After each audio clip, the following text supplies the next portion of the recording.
দেব না। পিঠা উৎসব 2025 উপলক্ষে দীঘিনালা থানার পক্ষ থেকে আমরা দীঘিনালা থানা পরিবার পিঠা উৎসবের আয়োজন করেছি।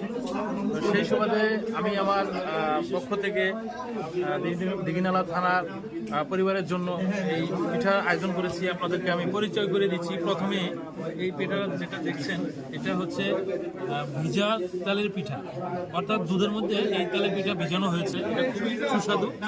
তারপর যেটা দেখছেন এটা হচ্ছে ভাপা পিঠা, খুবই সুন্দর, এটাও খুব সুস্বাদু। আর এটা স্পেশালি এই পিঠাটা গোলাপ, এটা সকলেরই পছন্দ এবং খেতেও খুব সুস্বাদু।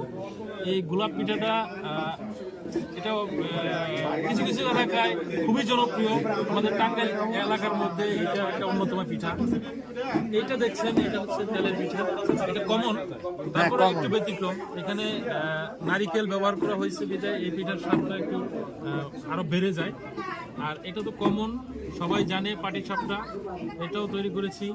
আর বিশেষ করে এই স্পেশালিটি এই যে নকশি পিঠাটা, এই নকশি পিঠার কথা না বললেই নয়। এটা গ্রাম বাংলার ঐতিহ্যবাহী একটা পিঠা, এটাও আমি চেষ্টা করেছি। আর এটা হচ্ছে কুলি পিঠা, এই কুলি পিঠা সাক্ষাৎকার সুস্বাদু।